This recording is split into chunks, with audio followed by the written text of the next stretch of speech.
America में आज जो कल सुबह आने वाले हैं आंकड़े, काय के आंकड़े आ रहे हैं। फेडरल बैंक इस बार 25 बेसिस पॉइंट का रेट कट कर सकता है, ऐसी उम्मीदें जताई जा रही हैं। अगर 25 बेसिस पॉइंट रेट कट होता है तो जाहिर सी बात है कि अमेरिका के जो एफआईआई है वो बिकवाली कम करेंगे और जो पीएफआई के जरिए हमारे यहाँ पैसा आता है वो आएगा। प्रधानमंत्री नरेंद्र मोदी आज 75 वर्ष के हो गए। उनको जो है डोनाल्ड ट्रंप ने फ़ोन कर बधाई दी कि भैया आपको धन्यवाद बहुत बहुत। और रेट कट होने से तो भारत के बाज़ारों में भी और भी सेंटीमेंट सुधर जाएगा। पहले ही डील को लेकर के माहौल जो है पॉजिटिव है। अगर बात करें इस बैठक में तो ये कि बैठक केवल मंत्रियों की थी। अगली जो बैठक होगी उसमें विदेश मंत्री और बड़े बड़े लेवल के जो अधिकारी हैं वो बैठे हैं।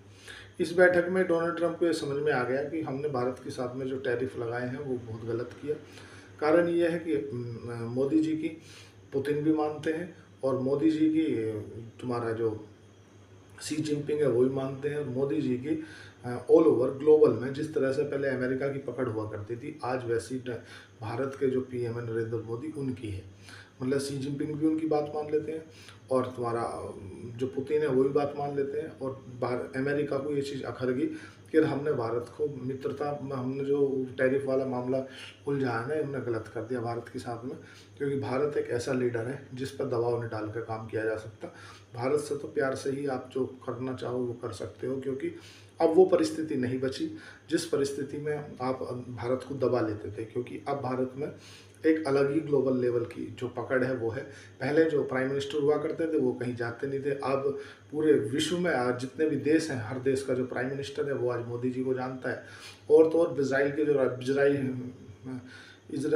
ब्राज़ील के जो राष्ट्रपति हैं उन्होंने भी लूला जी उन्होंने बोल दिया था कि मैं ट्रंप से बात नहीं करूँगा, मैं मोदी जी से बात कर लूँगा।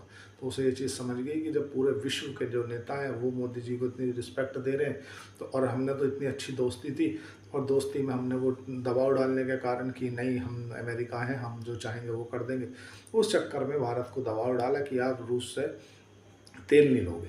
भारत ने इस बात को पॉजिटिव भी की कि भाई अगर हम तेल नहीं लेंगे तो पूरी जो दुनिया के अंदर जो ऑयल है क्राइसिस आ जाएगा। ऑयल क्राइसिस 1973 में भी आ गया था। अमेरिका ने ऐसे ही दबाव डाल करके कि आप इस देश से नहीं लोगे, इस देश से नहीं लोगे, इस देश से नहीं लोगे।